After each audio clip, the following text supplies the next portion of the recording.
288 विरुद्ध 232 मतांनी वक्फ सुधारणा विधेयक लोकसभेत मंजूर। मतदानावेळी पंतप्रधान मोदी गैरहजर। आज राज्यसभेत सादर होणार विधेयक। लालू प्रसाद यादव यांची प्रकृती खालावली। बिहारमधून एअर विमानानं दिल्लीतल्या एम्स रुग्णालयात दाखल।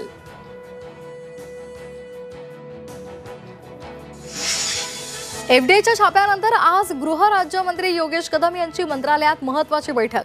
डायबिटीज लठ्ठपणावर उपाय म्हणून नकली इंजेक्शन बाजारात आल्याचा संशय।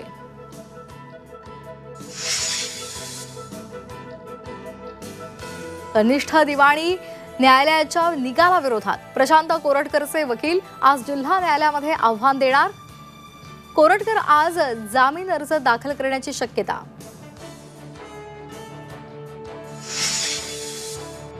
बांद्र्यातल्या एसआरए कार्यालयावर मनसेचा मोर्चा निघणार।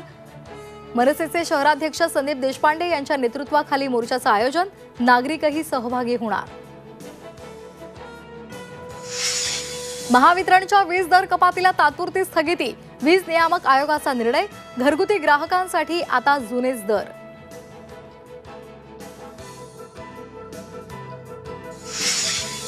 भिवंडी शहरात आज रात्री 10 पासून 4 एप्रिल सकाळी 6 वाजेपर्यंत वाहनांना प्रवेश बंदी।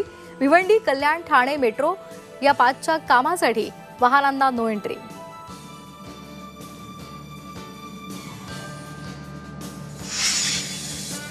मुंबईकरांसाठी आनंदाची बातमी। मुंबई मेट्रो 3 सेवा 10 एप्रिल पासून सुरू होण्याची शक्यता।